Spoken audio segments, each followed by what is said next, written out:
Fear over electoral rigging rocks Zimbabwe as the country. Yesterday, after listening to Prime Minister May's assessment of the state of the negotiations,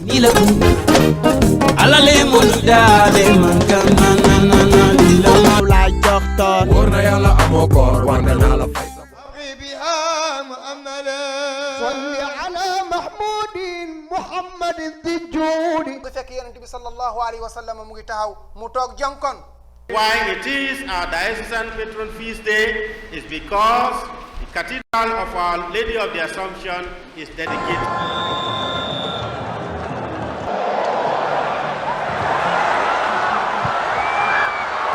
Do not have it in their mindset or in their psyche that we are playing against Algeria.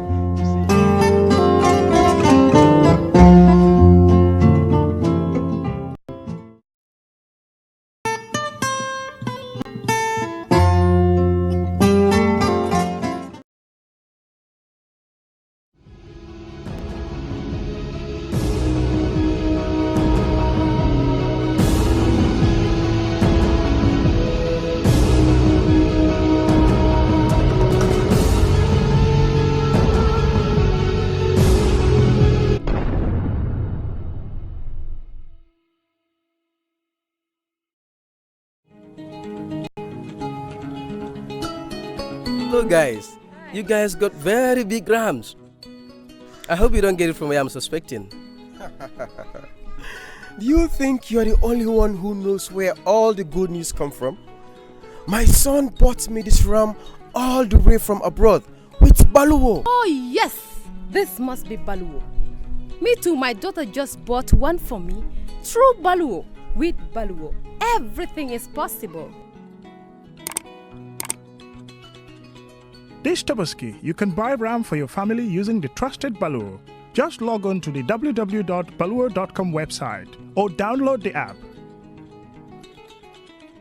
You can buy ram, otherwise foodstuffs such as rice, sugar, cooking oil, and much more for your family this Tabaski. Baluwo, better than sending money.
Good morning, everyone.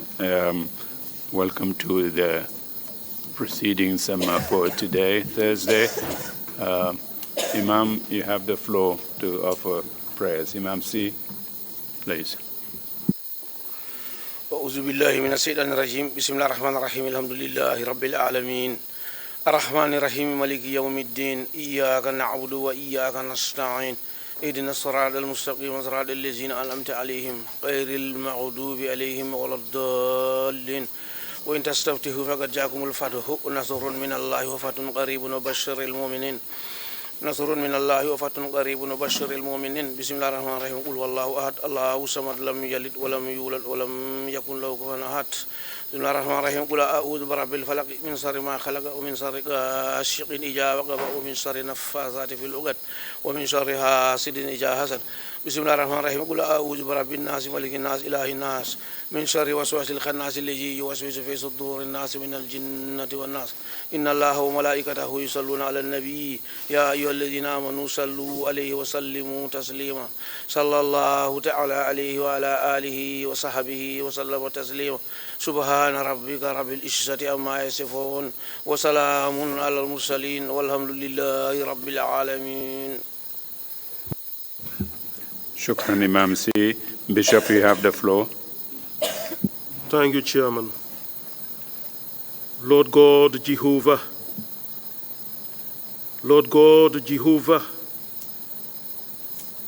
Lord God, Jehovah, the great I am that I am, the King of kings and the Lord of lords, the one who creates all things, the one who rules over the universe and all your creatures.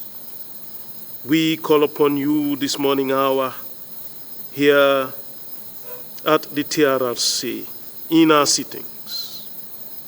We ask that your Holy Spirit will be with us, be with all the witnesses that will testify here, and we ask that they will testify to the truth, and that you will grant the commissioners and the Trrc the wisdom to be able to discern between falsehood and truth.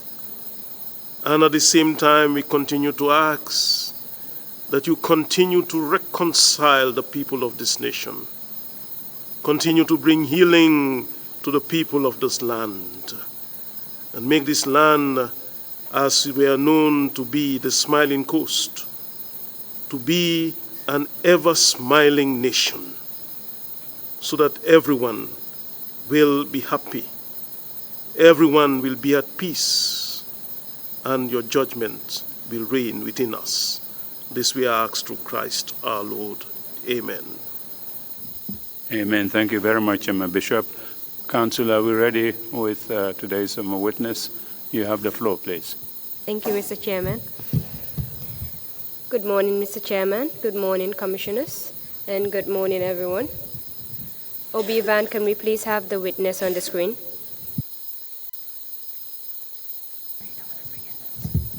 Good morning, Madam Witness. Good morning, Council. As you already know, my name is Mariama Singate, and I will be questioning you on behalf of the Commission today.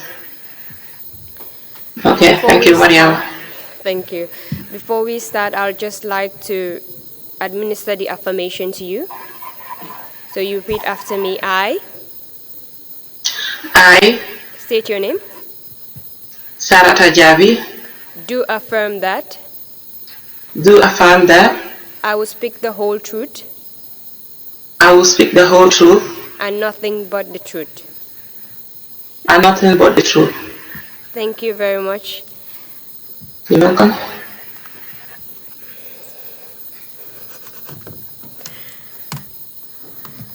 Just before we start, I'd just like to go over certain rules that will help smoothen this process for us. There is simultaneous interpretation going on, so I'll ask that you speak slowly and you speak clearly so that the interpreters get all that you're saying. I'll also ask that you allow 3 seconds to lapse after I've asked the question before you answer it, so as to get a better understanding of ourselves. The topics I'd like to discuss with you today are: first, your biographical detail, for us to know who you are; then your career as a journalist; your arrest and detention at mile 2; and finally, we'll deal with the impact of your arrest and detention on you and your family. Thank you. Can we start now? Sure. Can you please tell us your full names? My name is Sarata Jabi. Sarata, where are you currently residing? I'm currently residing in Birmingham, United Kingdom. When and where were you born? I was born in Versailles, in URR. Can you please give us the dates? 26 July 1983. When and where did you attain your primary and secondary education? I attended my primary school. I first started at Bulkama Primary, and this was 91. I did my primary one there in Western Region, and then transferred to Bulkama Primary School in CRR, where I did my primary 2 to primary 6. Then later proceeded to Bulkama Senior Secondary. Then I sat my grade 9 examination. From there, I proceeded to Muslim High School in Banjul from 1999 to 2002. After your secondary education, what did you do? Immediately I finished my secondary school, I would say my high school rather. That was the time I joined the Point newspaper. Did you have any prior training as a journalist before you joined the Point newspaper? No. What motivated you to join the Point newspaper? Since my childhood time, I'm a type of person that always want to know what's around me. I was kind of a bit curious. I always wanted to know what's going around me. And during my school days as well, I was engaged in quiz competition and debate as well. So when I was at Muslim high school, I was part of this Young Writers Club. And seeing people, journalists, people like Amisila, Ami Bojan Sisoho, I feel like these women were doing a great job in our community, in our nation, I would say. So I feel like I could join the field in order for me also to contribute my quota. Can you please tell us the year you joined the Point newspaper? This was in 2002. It all happens when I was living with my sister, and there was this boy that was under my sister's care. He always come home with newspaper, always read. And there was a day I asked him, where do you usually get these papers from? He said to me, my brother normally give it to me, and he was working at the Point newspaper by the name Sana Jawa. So I told this boy that could you kindly ask your brother if their paper is recruiting, because I definitely want to join the media to work. Then after this, he told me that, yeah, I asked my brother. He said, you can come to the office and ask for the data. So the following morning, I went to the Point newspaper and asked for data. One of the reporters went to the data's office and informed that someone was looking for him. So later on, the guy came back and told me, Mr. is ready to see you. So I went into his office, I greeted him, and then he welcomed me and asked me to take a seat. And then he said to me, how may I help you? I said to him, I want a job. And he said to me, you want a job? I said, yes. And then he smiled. He said, he asked for my details and my educational background, and I told him that I just graduated from Muslim high school. And he said to me, okay. So we had a bit of conversation. From there, he asked me to write down all the conversation we had. Then, which I did, I wrote everything, every bit of it. I didn't leave anything out. After I gave it to him, and then he read it and told me that you have a very good memory. I think you will be. This is how to call it. This is a good quality for becoming a journalist. Yeah, you have a very good memory. And from there, he called one of the senior reporters, Momodu Justice Dabo, and introduced us. And he instructed Momodu Justice Dabo to train me, guide me in news writing. And then I went to the newsroom with Momodu Justice Dabo. He told me a few things about the and news writing. Then he asked me to follow in the then that's how I started. Usually he will, whenever he's editing or writing stories, he will ask me to come sit by him, and that's how I was going till he got so busy. One of the reporters by the name Mudu Sanyang, he's late now, then took over to train me. I used to go to the course with Mudu Sanyang. He trained me how to write court stories. So that's it. Who was Deda Haidara? Deda was the managing co-founder and the managing editor of the Point newspaper. You've already told us that you were also writing court stories, that is reporting with respect to the courts. What else were you doing when you started with the Point newspaper?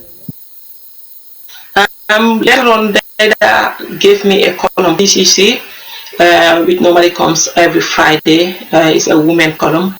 So I was given that role to concentrate on writing about women's issue. I usually do interviews and write articles that empowers women. And anytime there is any program in relating to women's issue, that will give me the invitation. So yeah, that was it. Can you please give us a brief background of your career progression till the time you left? Like I told you before, I started at the Point newspaper as a trainee reporter, and from there I then contested at GPU's Congress in 2008, where I was voted as the first vice president of the union. So from there and until 2008, when I was elected as the first vice president of the union, and from there I was serving that position until we were prosecuted and sent to jail. That was my career. That was the role I was holding. That working at the Point newspaper as well as at the GPU. A GPU is not like a paid work; it was like a volunteering one. So that was it until when I traveled to England. Thank you very much. We have received evidence of the state attacking the freedom of the press by violating the rights of journalists. You've already told us that you were persecuted in 2008. Aside from your personal persecution, during the time that you were a journalist, can you please tell us if you have witnessed or heard of any persecutions or persecutions of journalists?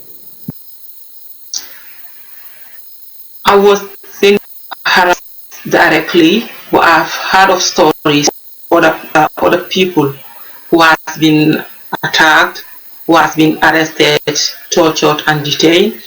People like Deda himself, he has been questioned many times. People like Alaji Yoro, people like Madi Sise, Musa Sedikan, and Chief Mane. Everybody knows how his story was.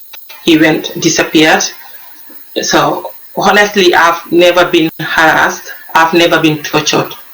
But I've heard of stories of my colleagues who were harassed and tortured. Do you know what happened to Deda Haidara? Yeah. Please tell us. Deda was murdered. Do you know how? Yes. This was on the 16th of December. That was the anniversary of the Point paper. I could remember this morning when I went to work, he was dressed so smartly, and he was just like an uncle to me. He was very open to me, you know. He keeps teasing himself. I used to tease him, and when I saw him, he was dressed smartly and he cut his hair.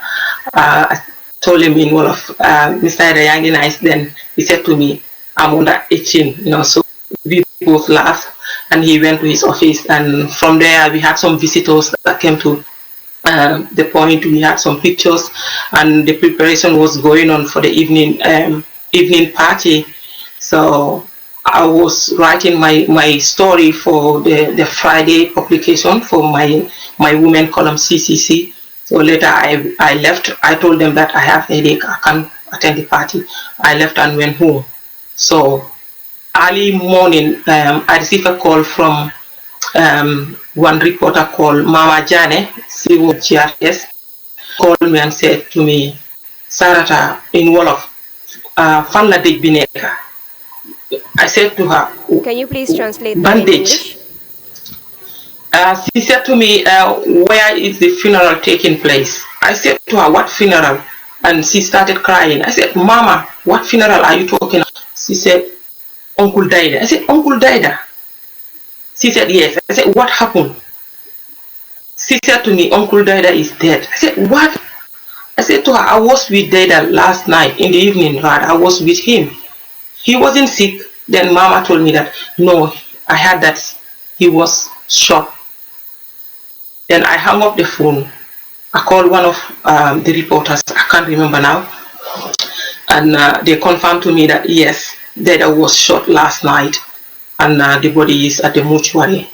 So you have to come, or you have to come at the point for us to go together, or you can take a van, come to Banjul. So I went to Banjul at the mortuary. We were allowed to go in to see Daida, to lie in a pool of blood. So that was it. Can you please tell us in what state his body was in? You said you went in and saw him. Can you please tell us in what state his body was in? He was wrapped in white clothes, but that cloth was it's got a stain of blood on his forehead, on the chest, and on his tummy as well. Can you please tell us what impact Deda Haidara's death had on you and your colleagues? It has a big impact on us, especially myself. Like I said it before, Deda was like an uncle to me. He has given me all the opportunities to become a good journalist, train me, and whatever I have today in terms of media and reporting skills. I would like to thank Daida for that, because he gave me the opportunity. Imagine walking to someone's office with no qualification at all. He had the belief in me and gave me the opportunity, and he doesn't know me from anywhere. I've never set my eye on him. That was the first time I saw Daida. We were not family friends. He doesn't know any of my family members. But being a guy who who's got a great heart in empowering women and young people, Deda was indeed a great man to me, and his loss has created a great vacuum. You said Deda Haidar was murdered. Why do you think the government was responsible for his murder? Because during that time there was this media laws thing that was going on, and Deda was a brave man that would never relent whatever he wanted to achieve as far as the safety and welfare of the journalists is concerned. So, and for the fact that he was having this column called Good Morning Mr. President and Tit Bite, he was so critical of the government. When I say critical, I don't mean to be critical in anyhow, but whenever anything that is unlawful happens, there is so to address it. He was kind of like a voice for the voiceless. So, and he has been questioned on several times, and obviously when the mother has, everybody thinks it is the government, and that's my own belief, and up till now that's my belief. I believe it is the government, because since he was murdered, we started to put his picture on the front page of the Point newspaper, saying who killed the Hydra. We keep on asking, and that doesn't go well with the president. So if he wasn't responsible, I don't think he should be that slogan should stop him. And how do you know that the slogan, "Who killed Data," was disturbing the president? Because he said it in one of his interviews. He said every time journalist keeps asking who killed Data, who killed Data. If they want to know who killed Data, let them go to Data's graveyard and ask him who killed him. Can you please tell us about that particular interview? What led to that interview? It was done by Keba Diba, the late Keba Diba of GRTS. And actually, I didn't watch it that very day until when I heard about it. So in the interview, he spoke inappropriately about Data. So one colleagues, Buya Jame, contacted her, so her story. So from there, and Datafa contacted all the executive members, and we discussed it among ourselves, and we to publish a press release. And the press release was actually authored by Datafa Sose. She was the then president of the Gambia Press Union. It was an agreement between all of us. When was this? What year was it? This was in 2008. Do you remember the content of that press release? I don't remember it because it's been a while, but basically the press release was about, it was just to condemn that speech the former president made today. It wasn't like attacking him directly, but just to make so we were kind of exercising our rights as the journalist body, because we feel like it is our duties and responsibility to make so that all the journalists, anytime any journalist is into trouble or any other thing, we should stand up for them. You know, and they have been a very brave and head of the Point newspaper, and he has contributed a lot in the press freedom of the Gambia. We think it was our duties to make sure that we make a stop to that, because that was not the first time. So we cannot just sit down and watch anybody talking bad things.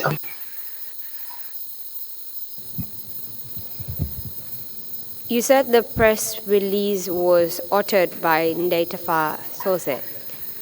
Did any of the group, as you, GPU executives, did you contribute in any way to that press release?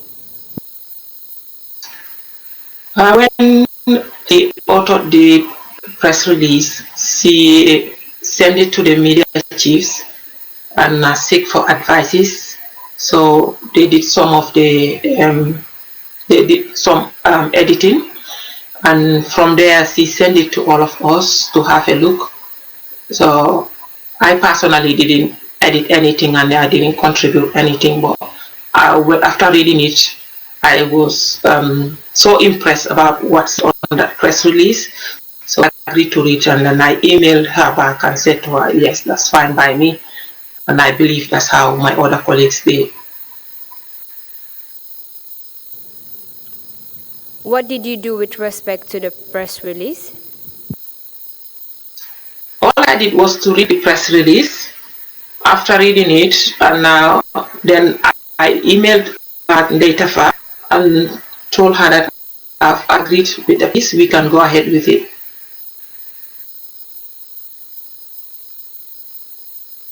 And what did go ahead with it entail? Means we can send it to the media houses for publication. Which media houses did you send it to for publication? It went to Royal newspaper and The Point. As a result of that press release, did anything happen? Yes. Can you please tell us about it? When the press release was published on a Royal newspaper on a Friday, I think it was on the 12th of June. Then Saturday, Sunday, the Point newspaper also published it. That was on Monday, the 15th of June. After the publication, at around 10 or half 10, I received a call from someone who identified himself. Sorry, he didn't identify himself actually, but he told that he was calling from the office of the president. I said to him, "Who are you?" He said, "I'm calling from the office of the president." Then at first I told him that I'm not Sarah, I'm Sarah's sister. He said to me, "Why Sarah?" I said, "Sarah is out." And he said to me, "Okay, when she comes back, tell her that she is wanted at the office of the president." Then after some minutes, he called back. I said, "Is Sarah back?" Then I said to him, "Yes, Sarah speaking."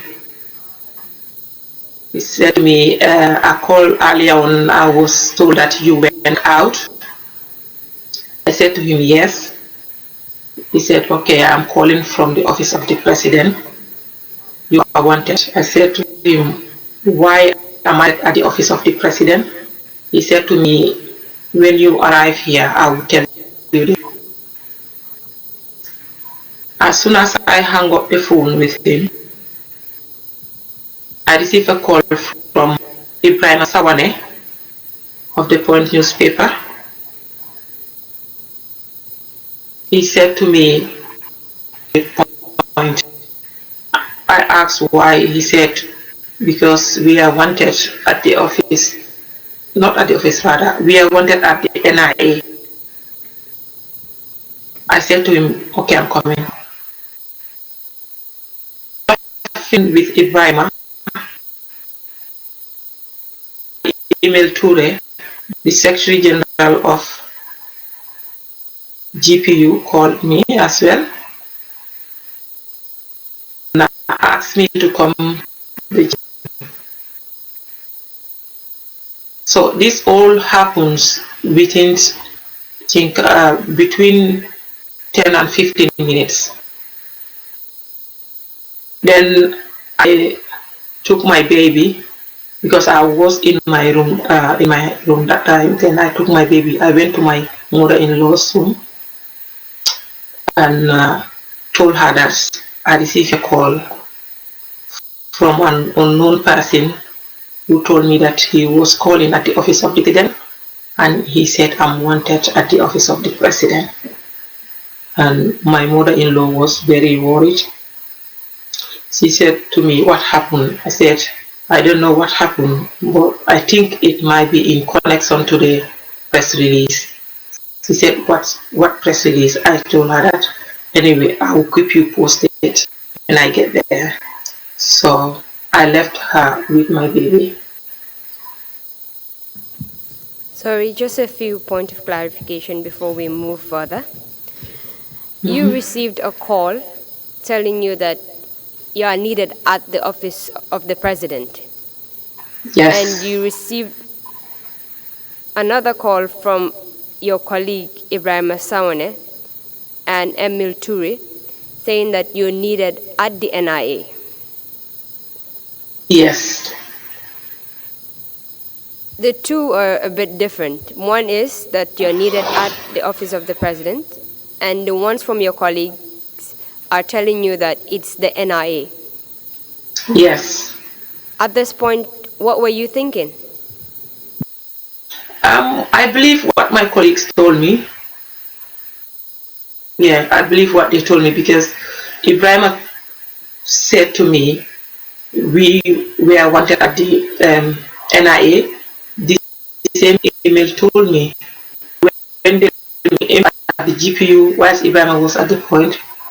So I have the feeling that the guy that called me was not giving me the correct information, or probably I was wanted at the State House. I don't know, but that's what he told me. He said, "I'm calling from the president wanted."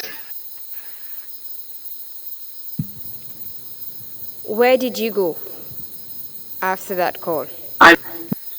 After that, I went to the Point newspaper. That's where I met Emil and Pap, Sen, and Ibrahim Sawane.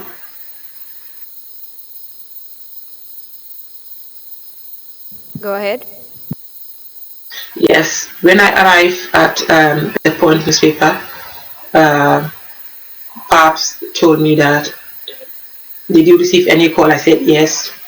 He said, "Who called you?" I said, "Well, he didn't introduce himself. He just told me that he was calling from the office of the president." So he said to me, "Anyway, we are wanted for questioning at the NIA." So we all boarded on Pap's car, then went to the NIA headquarters in Banjul.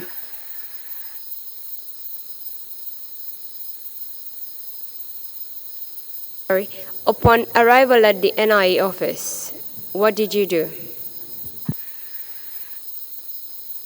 Upon our arrival, we went to the reception where they register us, took our details. Then we were taken to one of the buildings. There is a big building. So we went there and we were seated there waiting for the officials to come. So we waited for some time. One of the officers called Lamin Dabo. He said to me, "I called you and you were pretending that you were not Sarata." Then I smiled. I said, "Well, that wasn't me." And he said to me, "I know because you were scared." I said, "No, that wasn't me." He said, "Anyway, I was the one that called you." That was the time I knew who called me. Then from there, one officer by the name Idrissa Job, but people called him Alaji Moore Job. Alaji Moore Job called me in one of the offices and said to me, "We want you to log in into your email because we want to know the conversation you had with Data Source." So I logged into my email, and he said to me, "Go through everything, all the conversation you had with Data." So I opened that particular email, and he saw the conversation.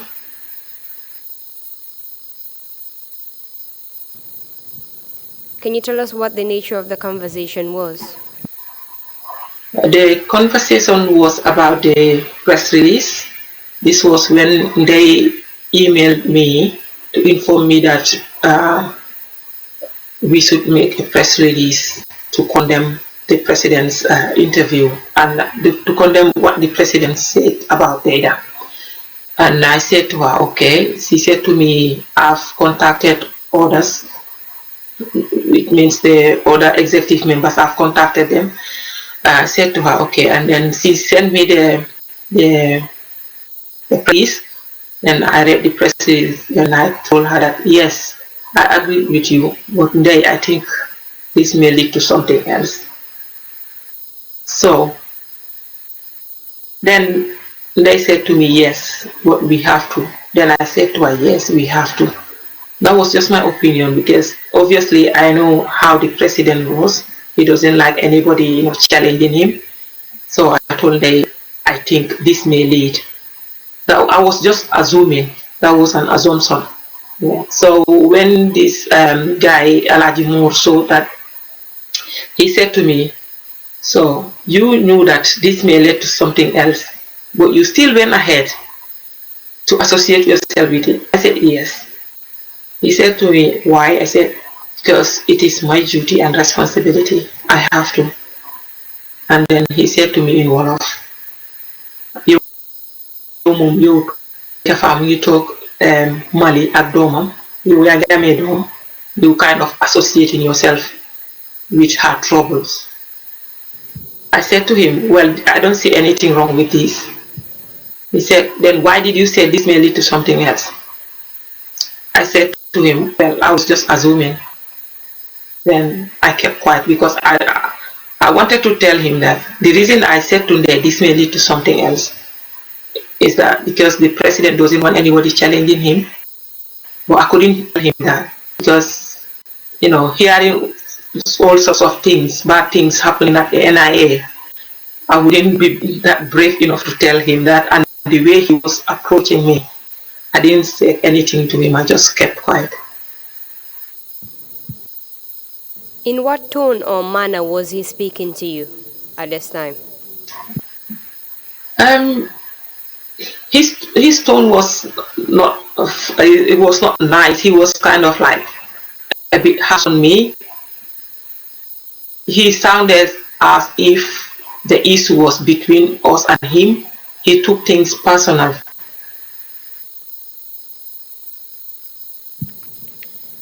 You told us that at this point he told you that Naitafa is sitting in Mali and you are here with your baby. So at this point he already knew that you had a baby with you, right? Yes.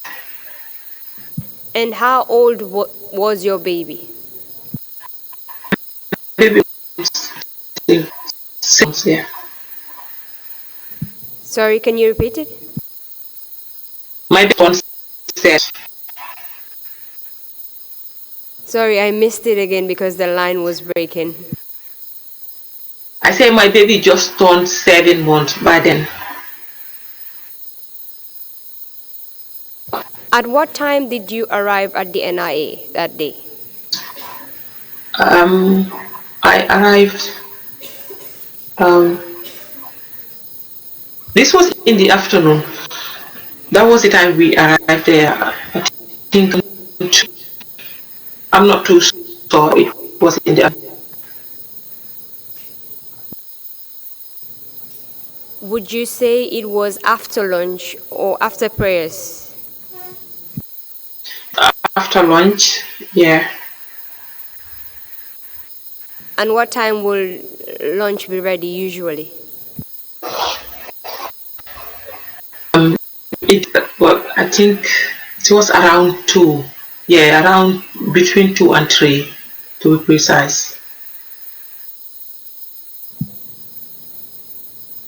After looking into your email and telling you that Daitafa is seated in Mali and you are here with your child, what else happened?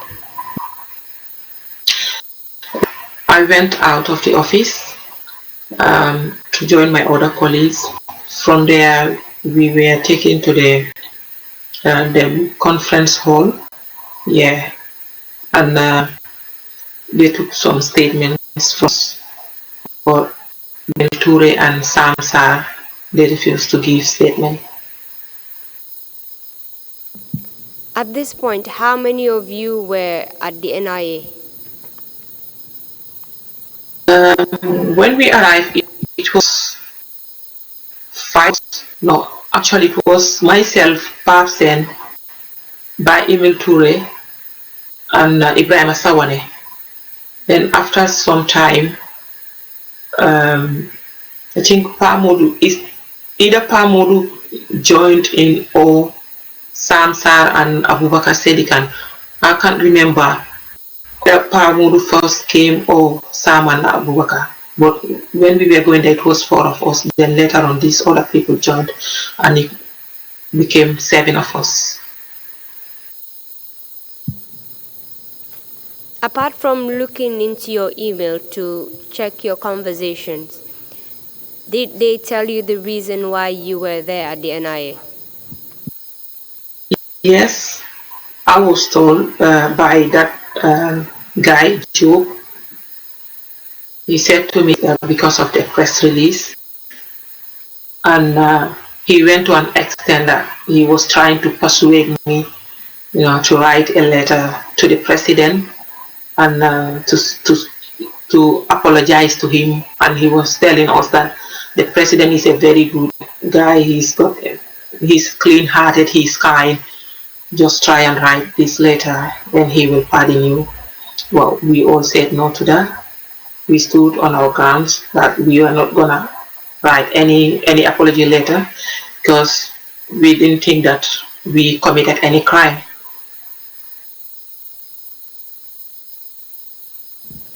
After you refused to write an apology letter, did they release you? No. Can you tell us what happened? We were there till in the evening, and they decided to give me a bail, and they said if I can call someone to come and bail me, but the person will submit his documents like travel document and other important documents, and the person must have a land and not to submit all the papers. So my father-in-law came to do all those things. He submitted all his necessary documents, and I was given the bail. That was around 7, if I could remember. Yeah, it was a bit dark by then. And Lamin Davo drove me to my house, and he warned me not to call anyone, not to receive any calls. He warned me to switch off my phone, and it was like they were kind of hiding everything.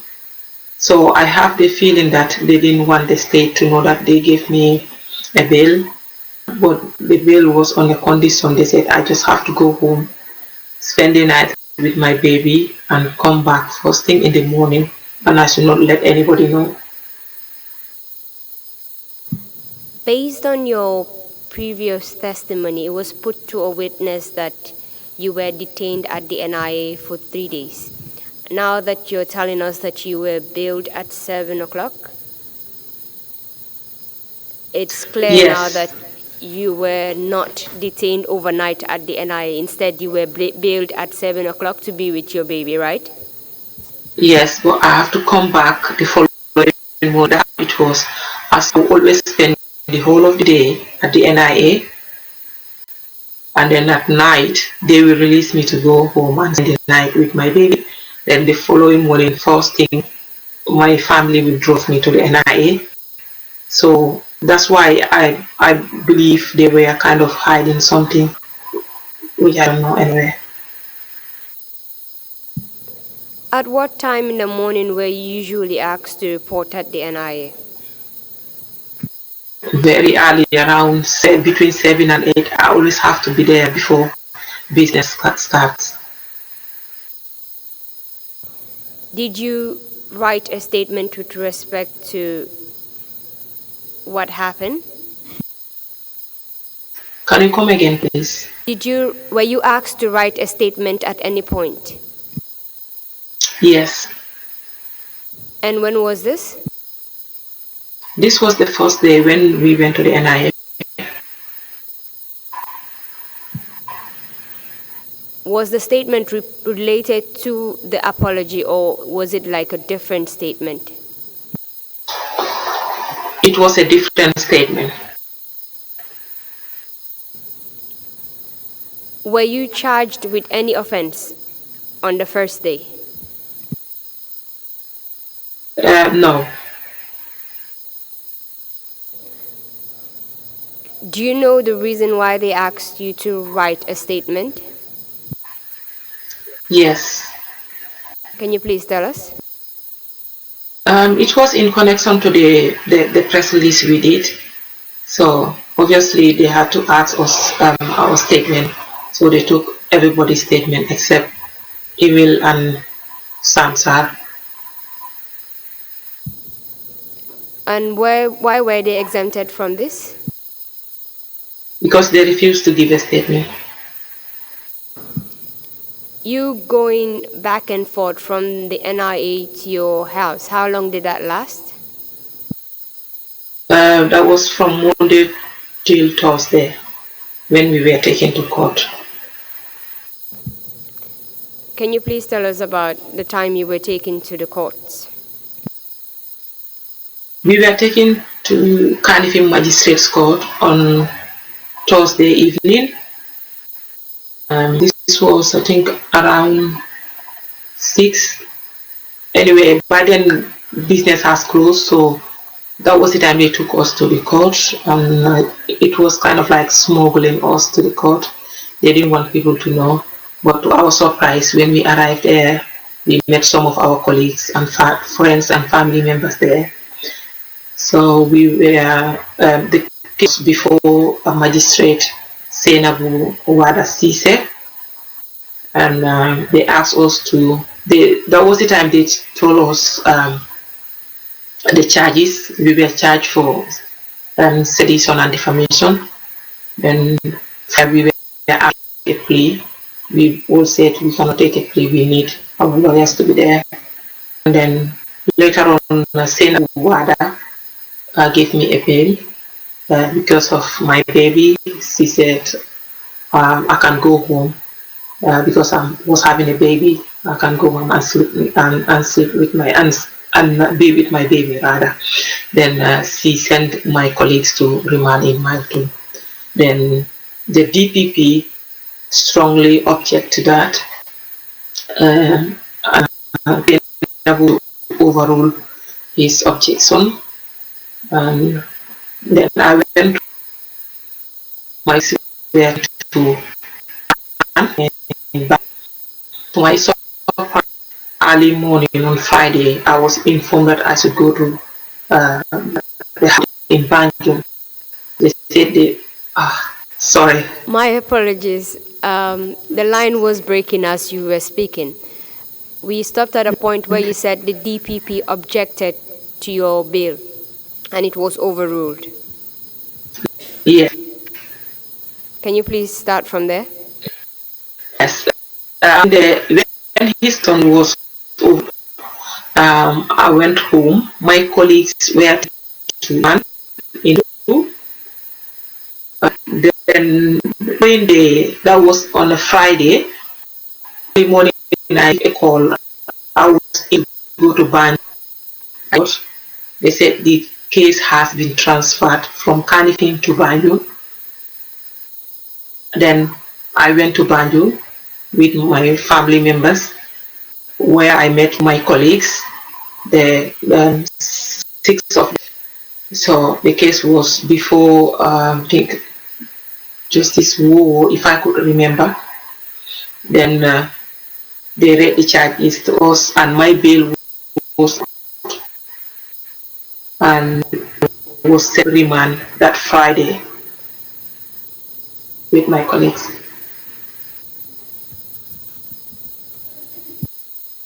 My apologies again. The line was breaking at the time you were speaking. You said they read the charges to you, and then they remanded you at Mile 2, and your baby was with you. That's where we stopped. Can you please continue from there? Yes, so when we went to remand that Friday, and my lawyer Lamin Kamara was at the court. By then he tried to convince the judge that I was a breastfeeding mother, and I don't know what other things he did, but then I spent about first and he came in to tell me that I've been granted another bail.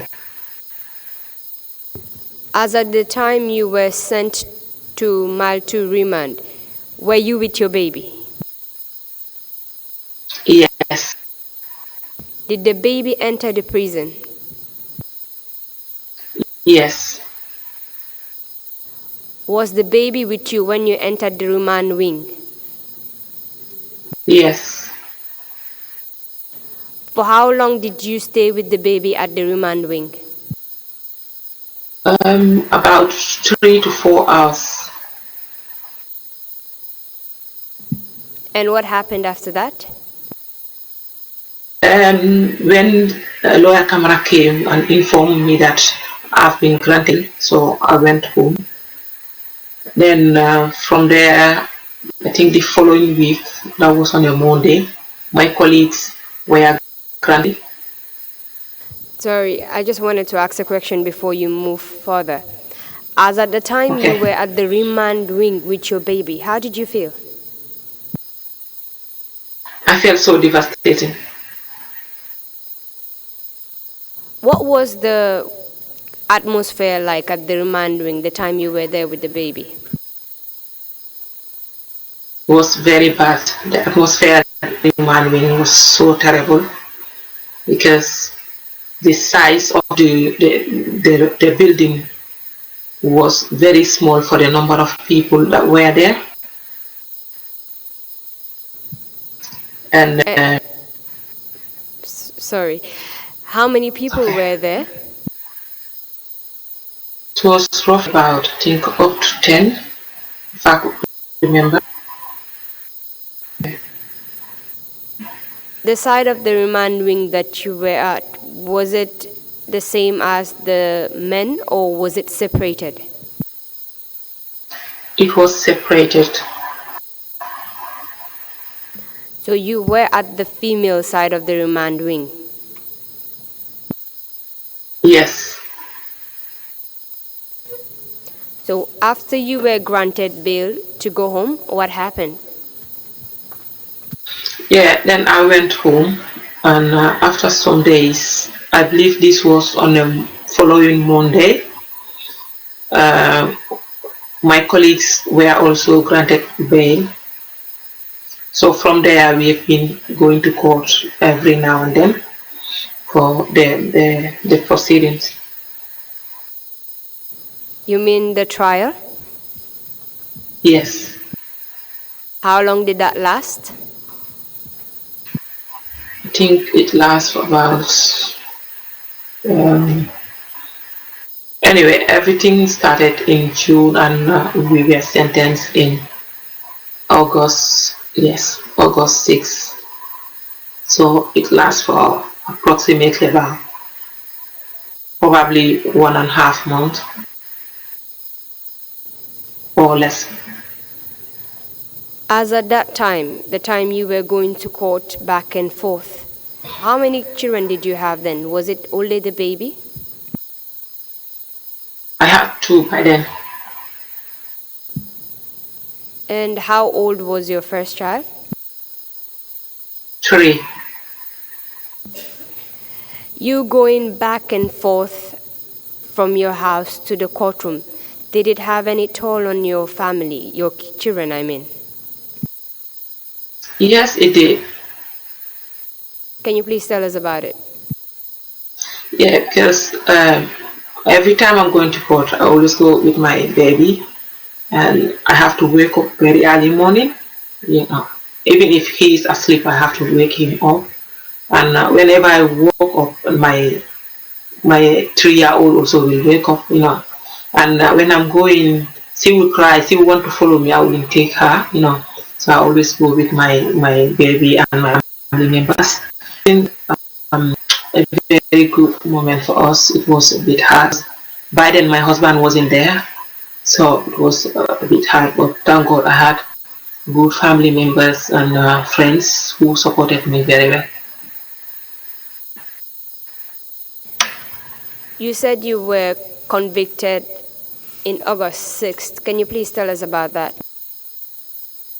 Yeah, we were convicted on 6th of August on 6 counts, and we were convicted for 2 years plus a fine.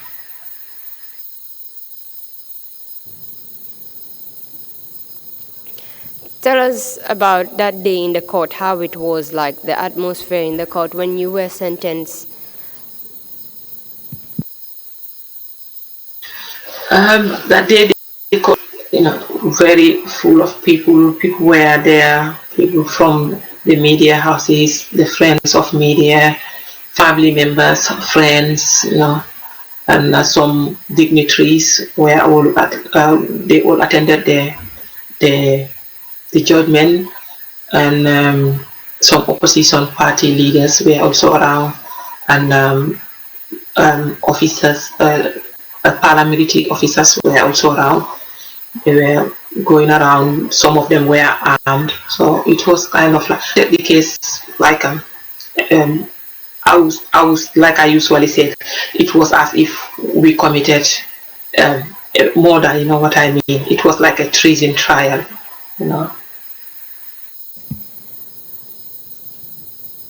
You mentioned that your colleagues and family members were there. What kind of solidarity, if any, did you receive from the members of the GPU and other people? Oh, we really had a very good support from them, from both GPU and the media fraternity and other media personnel from outside the Gambia, and family members as well, because by then they was not there, but she had done everything possible to ensure that we didn't go to jail. Unfortunately, we had to, but she had made a lot of noise outside there. She had contacted everywhere. She has done all the possibility to ensure we have the support, and obviously we were well supported. We were so much supported, honestly. So you were convicted and sentenced to serve 2 years and a fine at Mile 2. Did you serve the sentence?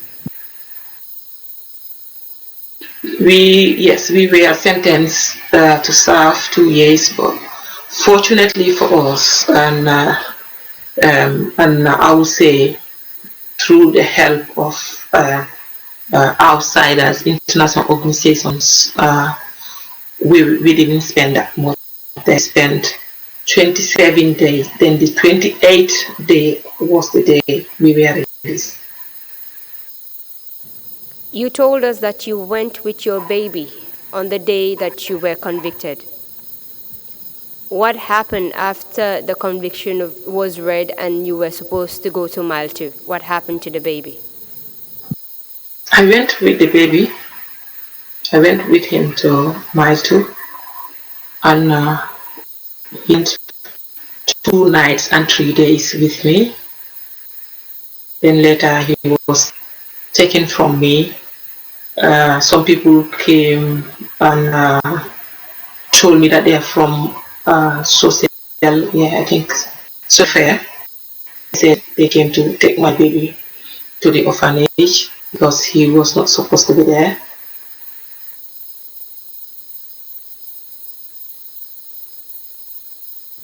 Can you please tell us about the nights that the baby spent with you in prison? It was a very horrible night because the mattress was for one person. It's a single mattress. So I spent the night with my baby on that mattress. It was just a very tiny mattress, and the bed net was in a good condition. It's got some holes, and it was not big enough to prevent the mosquitoes coming in. I didn't sleep the whole of the night. I was fanning my baby. He didn't sleep there because he was kind of mourning, and I tried to breastfeed him, but tough. I was very hungry.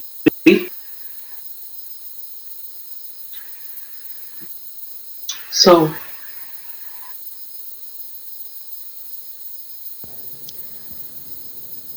at what time of the day did you enter Mile 2? This was in the afternoon, I think around 3 Yeah, because the judgment took about long hours. Because when the judge started, before giving a verdict, he said to us he wanted to take a break. He needed to speak to someone, which we all believe was the president or someone very close to the president. So he went in. It took him about an hour or two, and he came out and gave the verdict. Then I think we went to mile 2. This was around between half 2 or 3, or between 3 and half 3. I can't remember honestly.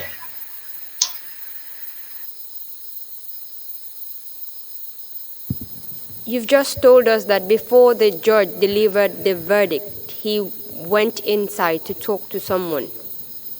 Can you please tell us more about that? Well, he said the court needs to excuse him. He needs someone. So he went back to his chambers. People were waiting for him for about an hour and a half, or 1.5 hours. Then he came back.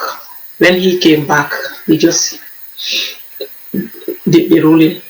That was it. I have no idea what he was talking about there, but I have the belief he was either talking to the president or someone very close to the president. And what is this belief based on? Because imagine being a judge, having heard from both the parties, the lawyers of the defendants and the accused and the DPP, everybody were waiting for you to make a judgment. All of a sudden, you just call it off and went into your chambers. And he said, I need to someone first.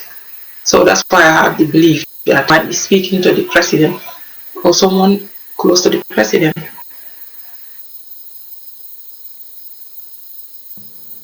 And did you think that particular time he spent inside talking to the person that you didn't know he was talking to, do you think that had any influence on the judge? I have that feeling that it's got influence on it, because I feel like probably he was instructed by that, because before giving the verdict, he said he need to speak to someone. So obviously, that's what everybody would think, that he went to take an instruction from someone. You mentioned that you entered mile 2 around 3 in the afternoon. And you also stated that you spent the entire night trying to flag the mosquitoes away from your child and that you were hungry. As at the time you entered mile 2, were you given any food? Yes. What food were you given? It was rice and domoda. Were you able to eat the food? No. And why was that? So I wasn't in the mood to eat, and even if I were in the mood, I wouldn't be able to swallow that food because something.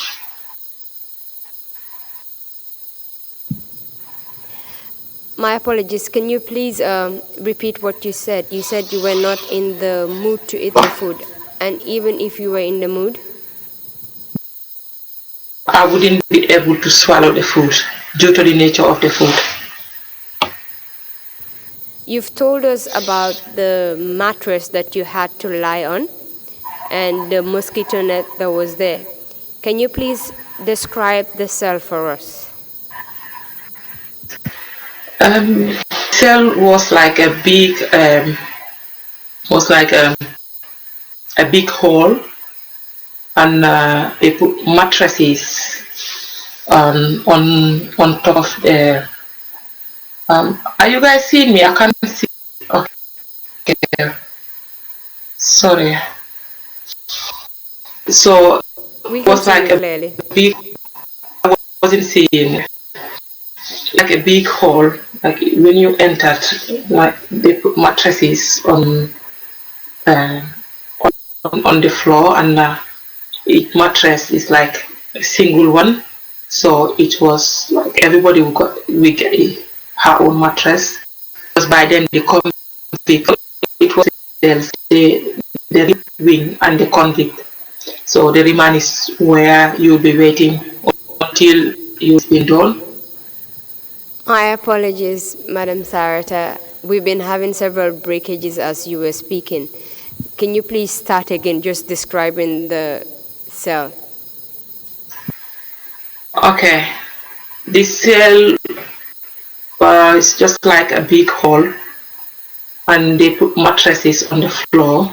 So each person would have one mattress to sleep on. It's a small size mattress, and because that place wasn't that full like remand, so everybody's got their own mattress. Well, in my case, it was different because I went with the baby, so it was like two of us had to share that small mattress, and it's got yeah. It's got what? Sorry, I didn't get that part clearly. 2 toilets. How was the ventilation like? It was very good because the size of the hall, the cell, I would say, it's got only 2 windows.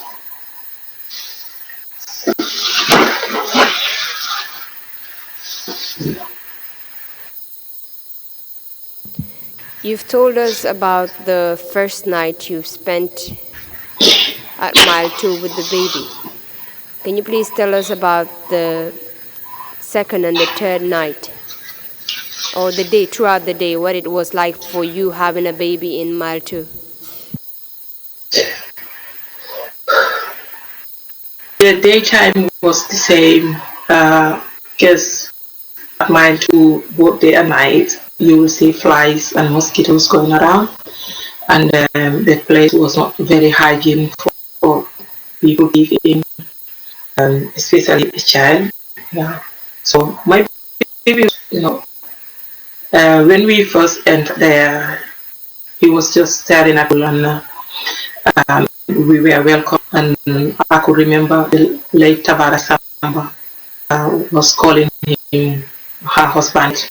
Kii moom suma jëkkër la parce que ñun duñ dee gis góor yi means since we entered here we didn't see any man, so this is the first man I saw, so he's gonna be my husband. So they were the inmates were very welcoming, and they were supportive, because I could remember when they gave me the lunch to eat, I didn't start. One of the inmates told me that lekal fi that's what food, and it means this is prison, and it's never prison. Just try and eat. But the atmosphere in the place wasn't very conducive. You've told us that on the third day, people from the social welfare came to pick the baby. Can you tell us about that? Yes, on the third day, this was I think around midday, was on Sunday. Some people came from social welfare, and one officer came to the cell and called me and said to me, "Bring your baby." So we went to the office. I think the office was by David Collins' office, and this lady was one lady and 2 men. They introduced themselves to me and told me that they are from social welfare, and they were there to take my baby to the orphanage. And I asked them why. They said because the baby it's not meant to be here. This is not the place for the baby. He hasn't done anything, so he shouldn't be here. Then I told them, well, the judge already knows that because my lawyers told him that I could be given an opportunity to stay home until I win my baby, then I can come and serve my term. But anyway, the judge doesn't want to listen. So if you people knows that this place is not meant for the baby, I think the judge should be made to understand that. Anyway, my lawyer already told him that, but he just turned a blind eye on it, and that he decided to take me to jail with my baby. So my baby is not going anywhere.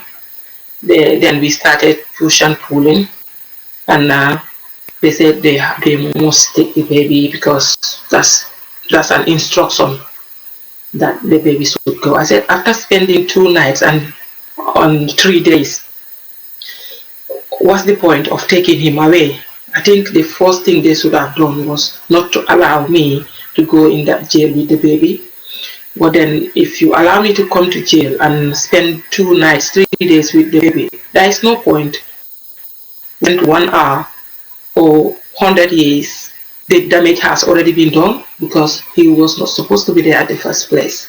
So we started push and pulling. They took the baby from me, and I was holding the baby. The baby hold my uniform, because when you're convicted, you're given a uniform. This is a khaki. It's a very hard one.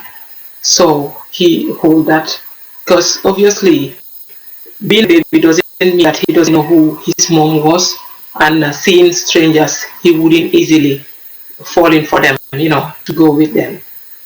So we push and pull, push and pull. The baby was crying. They just had to take the baby, and the prison officers told me that, you know what, you have to leave the baby with them, and it's time for you to go back to the cell. So they took him away.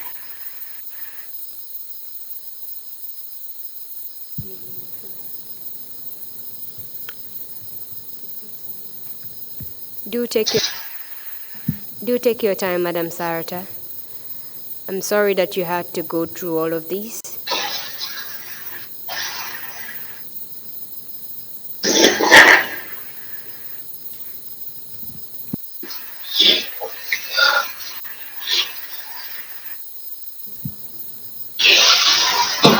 Maybe you should just take a glass of water to calm your nerves a bit.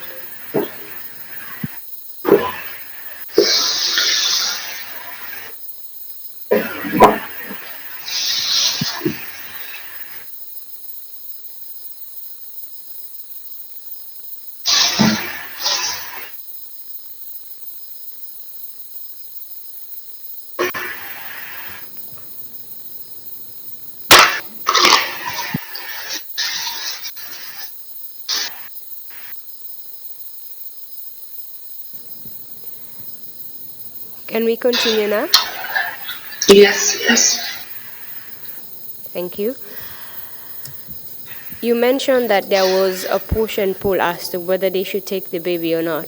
Can you tell us if the push and pull only entailed like the use of words, or whether there was any physical thing to it? No, there wasn't like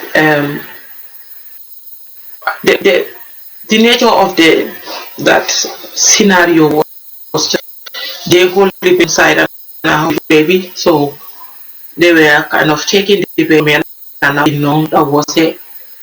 They didn't anything back to me, and they didn't have me, so that was it. Did you tell them that you did not want the baby to go to the orphanage? Yes, I told them. Did you give But them they said to me they were gonna call my family members to come and get the baby, and they said, anyway, we will call your family members, and we will make sure tomorrow first thing we will bring the baby for you to breastfeed. Was that what happened? Did they bring the baby the following morning to breastfeed? They never did that. Were you expecting the baby to be brought the following morning? Yes. And when they didn't bring the baby the following morning, how did you feel about that? Felt so heartbroken because I was expecting to see my baby that following morning, because the whole of the night I didn't sleep. I was thinking at least if I see the baby that morning, probably my mind will be at rest. At least I'll breastfeed him. I know how it's like when you don't breastfeed. When you don't breastfeed, you tend to be sick. So I wasn't feeling well that morning, and they didn't bring the baby. I asked officers. They said, "Well, nobody has come in, so you have to wait until the baby is here. Then we will take you out to go and breastfeed." So baby didn't come on Monday. They didn't bring him on Tuesday until Wednesday.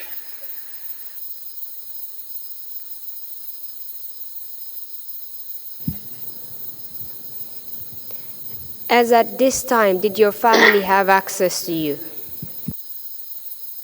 No.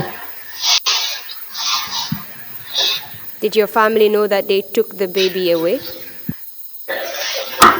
They were not aware of it. That first day, I think it was the second day, because the first day was on a Sunday. So it was on the second day, I think my lawyer contacted my family.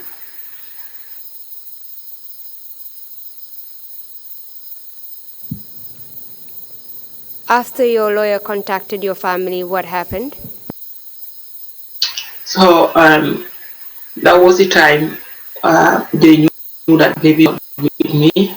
Then my sister and my mother-in-law, they went to find the baby. And from what I was told when I was released, that short period when the baby was away had a very great impact on my mother. Sleep. I'm really sorry for cutting you off, but the line keeps breaking. You said that period when your baby was away, it had an effect on your mother-in-law. Am I correct? Yes. Please Yes. go on from there. Yeah, from what I was told is that she doesn't night sitting down, talking to herself and saying, Mohammed is crying, I can hear Mohammed crying, saying that in Mandinka. And saying, oh my God. And she will be calling my name, calling Mohammed's name, and she will tell one of her granddaughter, wake up, let's go and take Mohammed. Mohammed is crying. And that was, I think, they said it was around midnight and 1 o'clock when everybody's asleep. So that was a very big effect on her because the baby was so close to her. She was the one looking after the baby whenever I go to work. So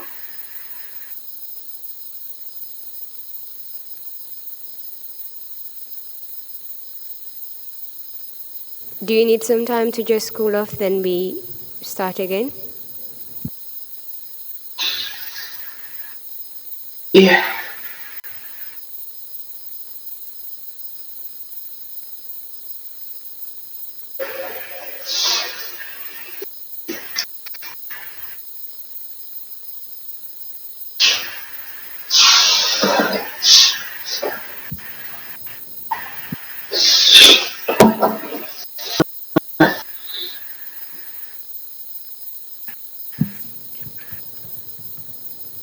So what eventually made them bring the baby back to you?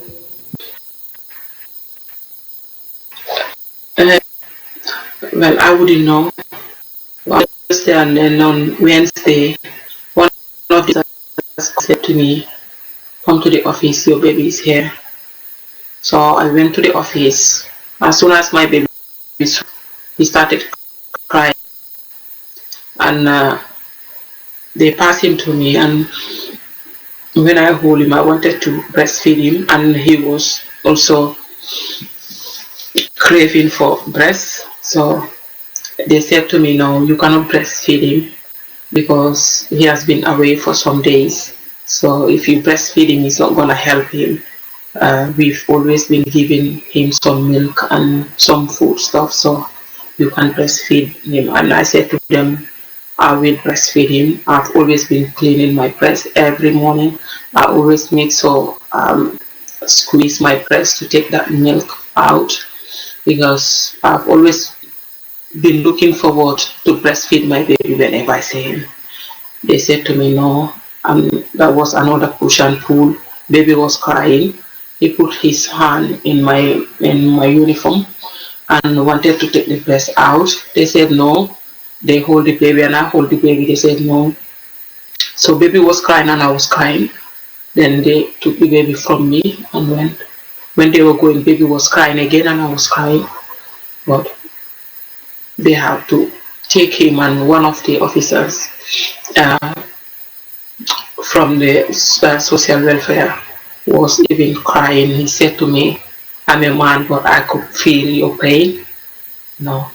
And he said to me, we are very sorry, but this is how we operate, so there is nothing we could do to help you. So that was it. They took him away, and I think it was that evening Laura Kamara made arrangements for my family to go and take him from the orphanage. In what condition was the baby when you saw him after 3 days? He looks totally different compared to the day he left. I believe it was, excuse me.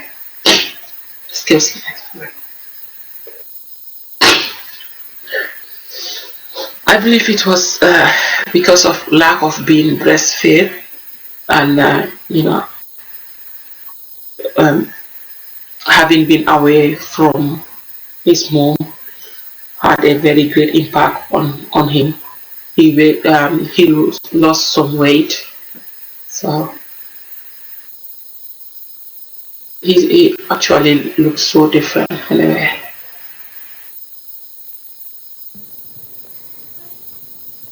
After seeing him in that condition, how did you feel? I felt so devastated. I felt helpless. I couldn't help it.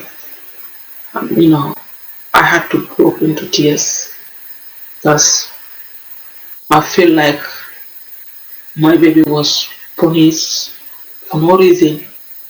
Because even myself, I was jailed for not committing any crime, because I don't see that as a crime. It was just trying to express our opinion, trying to do our duties and responsibility. So if I have issue with the government, I don't think that issue should my baby should be part of that. I felt like my baby's human right was very violated. His human right was violated as a child, and very innocent for that matter.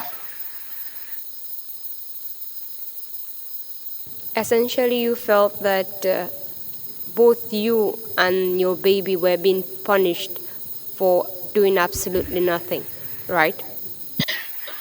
Yes, but my side of the story is, I wouldn't feel this way if it wasn't because of the baby.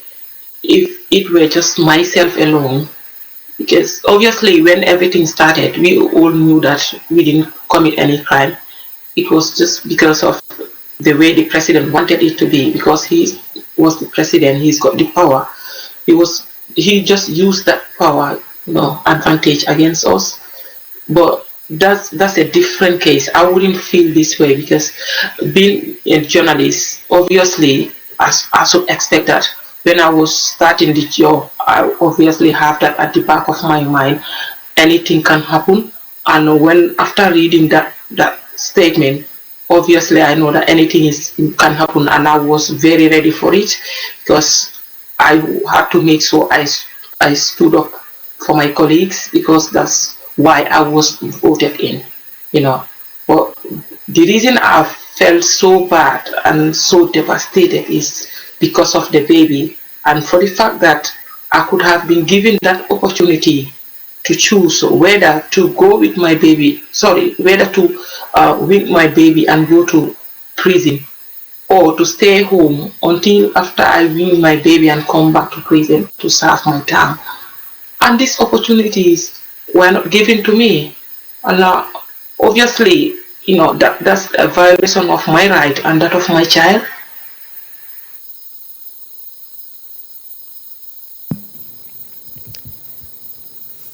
From that day on, did you breastfeed the baby again, or was that just the weaning process for him? Now I breastfeed him later. From that day, my lawyers made some arrangements for family members to be bringing him every morning and afternoon, twice a day to breastfeed him. Can you please tell us about those visits? Usually they will bring him in the morning, and when they bring him, they will take me from the cell to there's a veranda opposite the office. They will bring him, and then I'll sit there with anybody that brings him in and the officers. So I'll breastfeed him for sometimes like I think 15 or 20 minutes, and it depends on the person, the officer that take me out. Sometimes some of them will give me more time, let's say for instance up to 20 minutes to be with him, and some instance if they come late they wouldn't be allowed to come in, and baby will be crying at the door because it went to a certain point whereby he recognizes the place, he recognizes the mile too. So whenever they comes at the gate, he is always eager to go in, and some of the staffs were like nice to him. Some of them will be calling him my husband, and sometimes when they come to call me, they will say to me, Mohammed Rew Nyona, because when they are trying to pick him, he wouldn't allow, so they call him Mohammed Rew. Well, anytime they deny them entry, he will be crying, and even with that crying, that wouldn't make them smile. He will go back until in the afternoon. So that was it. And that was it again. They brought him for breastfeeding. He brought him and came with my 3-year-old because it was been a while. She hasn't seen me. So when they arrived, the officer said 2 people cannot visit an inmate. So it's either my mother-in-law goes in with the baby and my daughter will stay. My mother-in-law pleaded with them. They said no, that's the rules. 2 people cannot go in at the same time. And my daughter was just 3 years old. They left her at the door, and my mother-in-law came in and the baby. So I was so worried and concerned because we all know where Michael is situated, and because it's on the highway, nobody would be there to look at the daughter. So I had to plead with one of the officers. I saw him coming, I think it's called Sonko. I said to him, could you kindly help me? My daughter is outside, please help me to bring her here. So he was the one that helped my daughter in, and excuse me, when my daughter came in, she was so worried, and she said to me, Mommy, I heard that you will not go. They had killed you.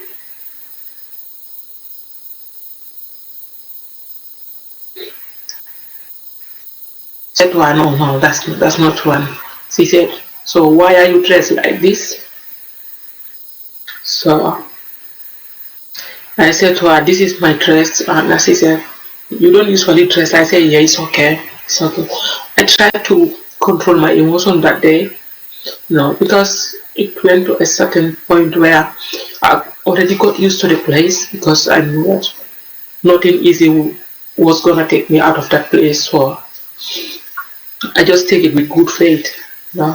So when they went home, um, I was told that after my release, I was told that my daughter even had to ask one of her cousins, "Can we swap moms? Can my mom be your mom and your mom be my mom?" And her cousin said, "Why?" I said, "Because my mom is in prison. Might not come out because kill people." That was it. And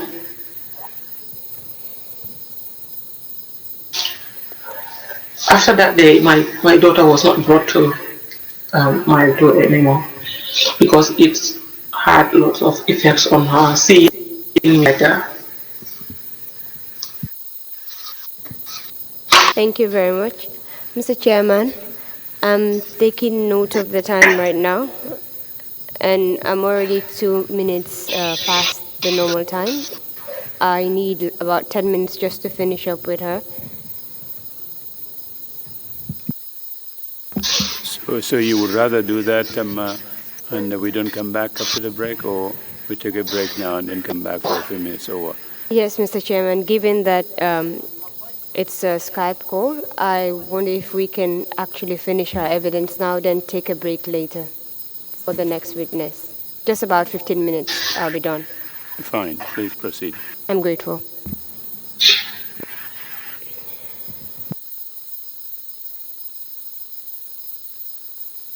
And for how long were you at Mile 2? I was there for about 27, then 28 at night. We were.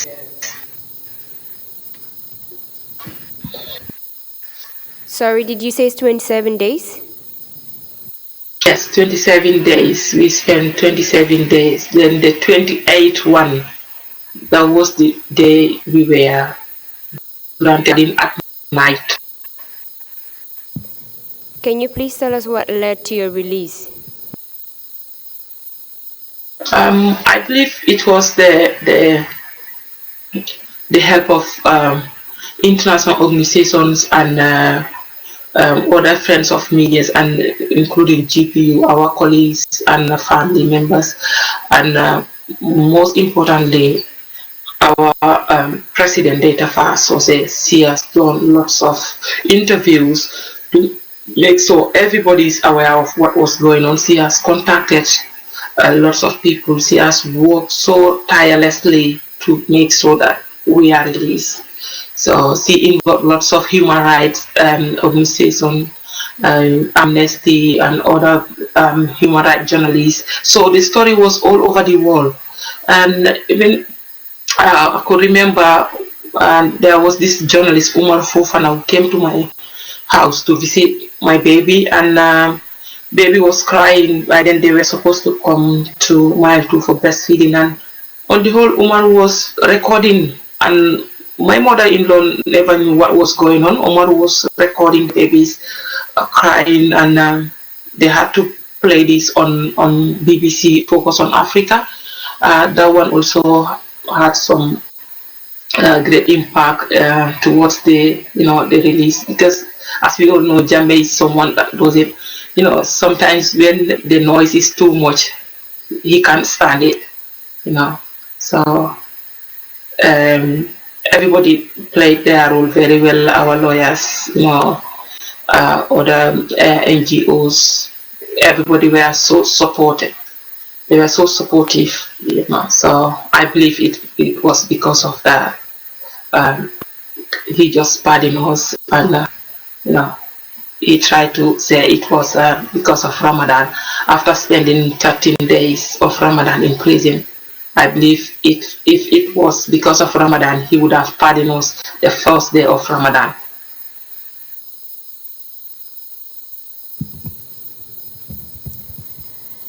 Can you please just generally tell us the conditions that you were living in Mile 2? The food, you've already described the cell to us and how you slept. Can you please tell us about the food and access to toilet facilities? The food so terrible because it was the men prisoners who usually cook the food, and they just cook it anyhow. So you will be eating the food is half cooked. You have to take flies out, you know. So, and obviously the way the food tastes was nice. Sometimes the way the meat, whenever you eat it, the meat is rotten. Excuse me. You'll realize that the meat is rotten, you know, so which is not good for people's health. So, but then there was no way, you know, for us, there was no opportunity. We have to eat it. Initially, when I went in there for that I think the first 2 days, I've not been eating. I was just taking water, and they were encouraging me.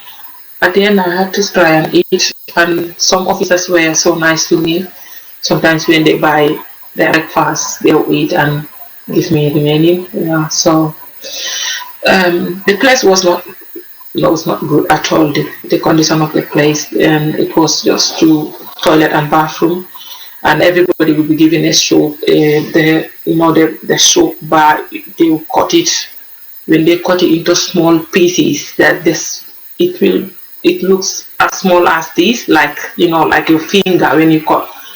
That's the size of the soap they will give you. That's what you will use to have bath with. And I could remember I once used the toilet and take the soap. My soap was finished. I took the soap from the girl that was in charge of the cell. So one of these inmates started shouting at me, said to me, "Buljil sabubi sapapa jenduko." And that lady was totally different from others because she's a bit rough. Well, the condition at that place was not good at all. It's so terrible, and even if you're sick, you have to be lying down there. I saw a lady who had a miscarriage. She was taken to the hospital, and the doctor advised that she shouldn't take cold water, she should take warm water every morning. But there is no gas there. There is nothing, to use for this lady to have access to hot water. Officers couldn't do anything, so those are some of the things that I believe they should have worked on, because this lady was lying down there crying. Imagine having a miscarriage, without being looked after. So the health condition there, the health facility, there was no health facility at all. If you're sick, that's it, you're sick. Yeah, if it gets worse, they will take you to the hospital. But thank God, I wasn't sick as such, so I didn't go to the hospital. I was just there managing things. But honestly, the condition of the place is the worst. I'll call that place hell on earth. You've already told us about the impact of your incarceration on your child and on your mother-in-law. What was the impact of this whole process? What was the impact of it on your own life?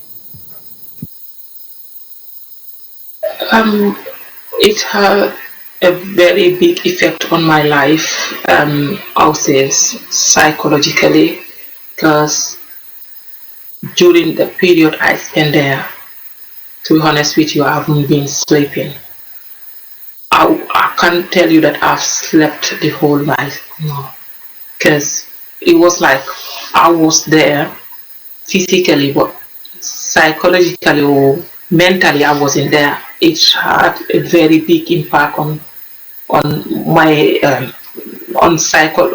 like it has a great impact on the way I was, you know. I don't know how to put this. You know, I will be chatting with people there.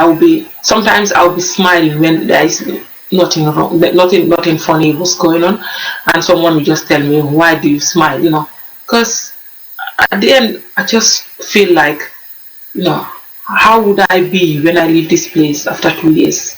No, I feel like time wasn't even going. I feel everything was just where it was. It had a very big impact on my life. But then I had to take it with good faith. Now I was thinking about, you know, life after this place. I was thinking about, I don't know what my kids are going through, what they are facing. Although fathers were supportive, my sisters every now and then they will be visiting. They contributed a lot. You know, family members and other media houses members, even political party members. Hussein Udabo, um, what's his name? Uncle Khalifa. He always visit my house, and you know, everybody was supportive. The female lawyers, the current vice president, Dr. Aissatou Toure, they had to make a coalition, like to form, you know, a delegation to write a letter to the president on my behalf. Everybody has done their quota. They've all supported me either one way or the other. But then the psychological effect was still on me. And at the end, when I was even released, you know, if I go out like at the market, if I see prison officers, I always divert my route. Yeah, I always divert it. And up till now, anytime I start thinking about it, it affects me. Yeah, simply because of the way my son's right was violated, just because this guy thought he is the Superman, he is everything. He took the law in his hand to punish my son.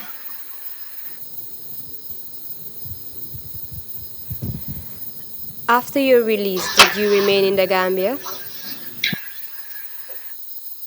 After my release, yeah, I was in the Gambia for some time.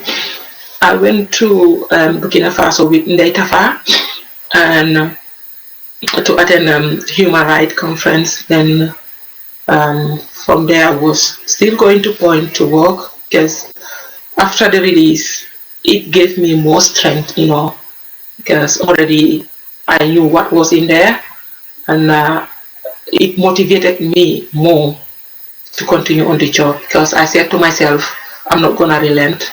Whatever will happen. I'm not gonna relent. I will make sure I continue with the job, you know. So then from there, after some time, I was invited in Ireland with the help of Ndaitafa Sose. I went to attend human rights conference as well. So yeah, that was it.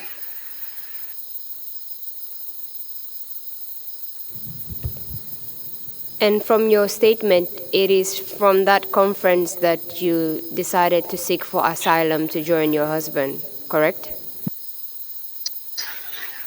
Yes. After the conference, I do interviews because most of them knew about my story.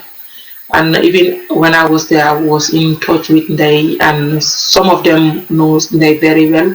And we had some chat, and you know, they asked me about the climate of, you know, being the climate of the media laws and the freedom of expression in the Gambia. So I tend to give them some of my opinions, and then from there, the day I was meant to go back, I decided that I think I should just go and see my husband and just stay.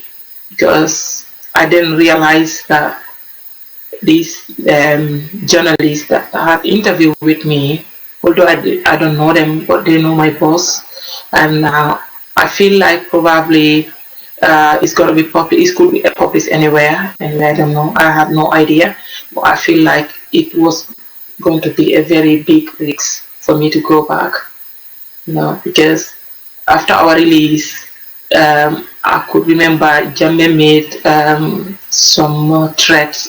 He was saying, I think this was in before or after our release, he was saying that if I'm done with this journalist, they will know who I am, and I have the feeling that if I go back, I might be arrested, and he might take me to, there's, to humiliate. I say, this is the lady that is so ungrateful to me. After partying her with her colleagues, she went to and started talking bad things about me, because he always used to say paid by these Western people, and because by then the American used to with this one, and I could remember he once said that in one of his statements that we were paid by them not going. So I had the feeling that if I go back, he's gonna say the same thing. I might be arrested. So when I was given the interview, I didn't realize, I didn't put that into consideration. I was just ready to voice out my opinion. So when I left Ireland, I came to England. Then I decided to stay. Thank you very much, Madam Sarata, for answering all of my questions. And thank you for sharing your painful story with us. Mr. Chairman? You're most welcome. That will be all from me for the witness. I'll hand her over to you. Thank you.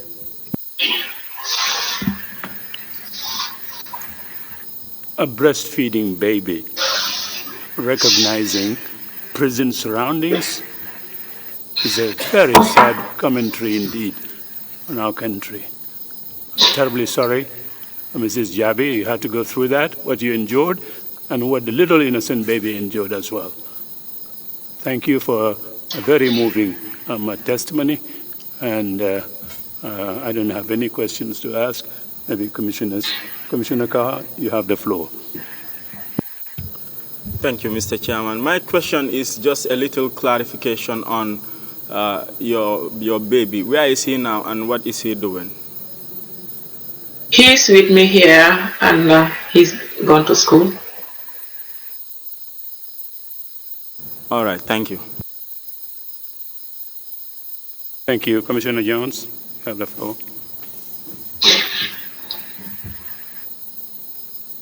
Thank you, Chairman. Mrs. Jabi, I have a couple of questions about baby Mohammed and the manner in which he was taken away from you from Mile 2, because it borders on child protection issues, which we're also mandated to look into. In your testimony, you narrated that social welfare informed you that they received instructions to take him away from you. Did they provide any documentation to this effect? No, they didn't show me any documentation.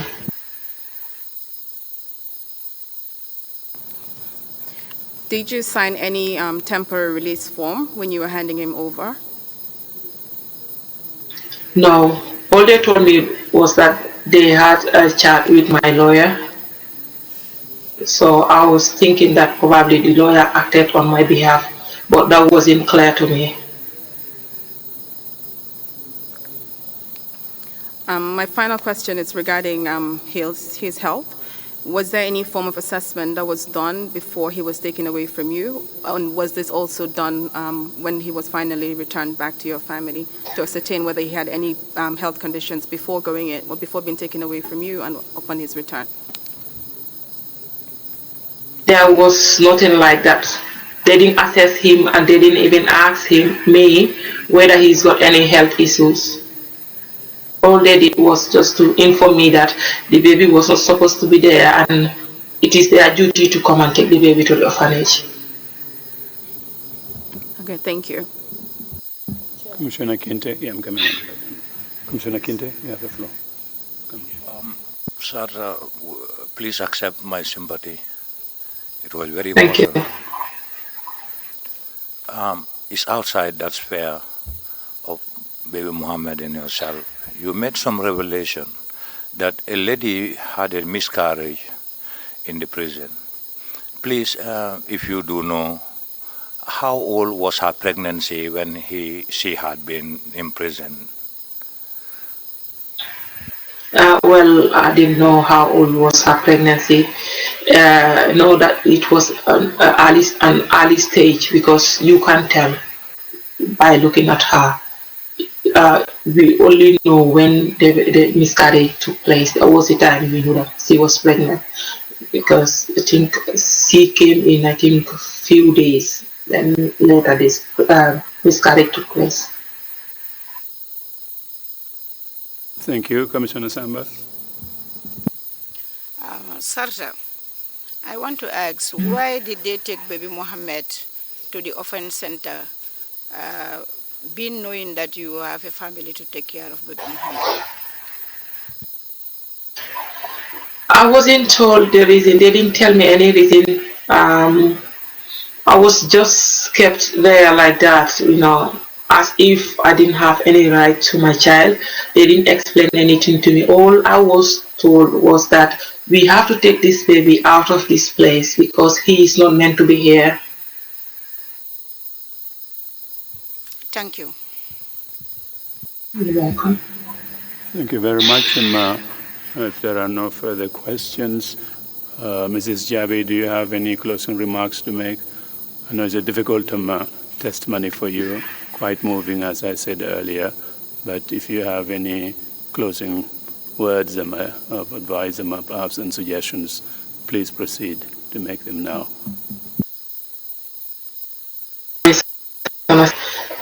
Thank you, everybody at the TRC. I would like to say a big thank you to my family and colleagues at the media, and for the TRC also I would like to say once again thank you for giving me this opportunity to come here and share my story. And what I would like to say to my colleagues, particularly female journalists, journalism is a noble cause. It's a noble profession, I would say. It is a very noble profession. And if anybody wants to go in for it, you have to make so. You have to be strong. And you always have to make sure you go by the rules and the ethics as well. And always make sure don't allow your enemies, to make you become fair, to relent whatever you want to pursue in life. And I would also want to make a suggestion for the current government to ensure there is very good relationship. I know right now it's totally different from Jammeh era, but then whatever they are doing in terms of promoting the press freedom, they should just double it up, because press fraternity, I would say, press members, they have a very important role to play in the society, and the Gambian people should also understand that we as a press members, we are doing a very good job, and people should respect us on that. Because the time I was in the Gambia, most of the press members are not seen as good professional. People don't tend to take them seriously. But what they fail to understand is that we are always risking our life to ensure that we educate and inform the general public. So wherever people are, or no matter what, let's try and ensure that we respect the member of the press. The Gambia Press Union are doing really well, and we've got quite a number of people who are pursuing this profession into a very higher level, and female journalists and reporters should be given the opportunity to make sure that they become very good role model in the society. And I would also like to thank the FLAG, the Female Journalist Association, and other organizations like GAMCO Trrc, when Dr. Isatura was the Director General, and other women associations, people like Ami Sheila, for the great jobs they've done, for standing in solidarity with myself, because my case was not exceptional. Well, it was because of the baby that was involved. That what makes it exceptional. Well, I see everything the same, because the crime we were accused of was me and my colleagues. Everything was the same. I don't see myself as being different from them. It was just because of the baby, and for the fact that these organizations have taken a very strong move to ensure that they condemn the imprisonment of my baby. Want to say I'm very, very grateful to all of you, and I'm very grateful to Data Fasose for making so that she speaks out, and making so that she try to contact everybody around the world to ensure that we didn't spend that 2 years there. And to say a big, big thank you to my family, my husband, and friends, colleagues, everybody. That's it. Thank you. Thank you very much indeed for those words. And we will take a 30-minute break, come back at 12:30 sharp. Meeting is adjourned.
Bonjour les gars, comment allez-vous? Vous avez-vous obtenu bon bélier? On dirait que vous le savez, là où je penche. Mon ami, pensez-vous que vous êtes le seul à connaître toutes les bonnes nouvelles? Mon fils a acheté ce bélier, lui il est à l'étranger, avec Balouo. Ah oui, en effet, ça doit être Balouo. Moi aussi, ma fille vient d'en acheter un de Balouo. C'est Tobaski. Vous pouvez acheter du bélier pour votre famille en utilisant le Balouo de confiance. Connectez-vous simplement sur le site balouo.com ou téléchargez l'application sur votre téléphone portable. Achetez ce bazar de bélier et d'autres produits alimentaires tels que le riz, l'huile de cousson, du sucre et bien d'autres choses encore pour votre famille. Balouo, mieux que d'envoyer de l'argent.